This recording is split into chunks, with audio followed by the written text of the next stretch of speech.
There are several videos in the social media where the phone has transparent display and you could see the background behind the mobile device as a wallpaper. I show you, how could you do this? Let's get starting. Download a solid green image and set as wallpaper on your mobile device. Find a perfect place where the background is well seen. You have to use a camera stand to ensure the footage will be stable. Take a record for a few seconds about the background. After it, do not stop the record and put your mobile device into the scene.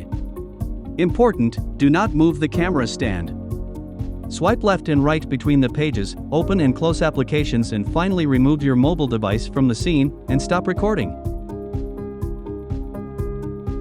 Open Lumafusion. Click plus to start a new project, and click plus again. Click Photos and Videos to select the required footages. Select the background video and put into the timeline.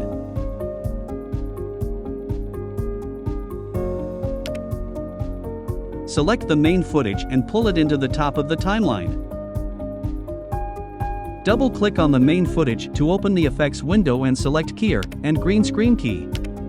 Click the color picker to select the color must be subtracted. The background of your device is transparent now. Click the back button at the upper left corner. Adjust the length of the clips if necessary. Click the share button, select movie, and set the destination. After setting all the parameter, click the share button. It is done. For more tutorials, subscribe to our channel and click the bell button to receive notification when new video has uploaded. If you would like to see other tutorials, write it in the comments section. Thanks for watching.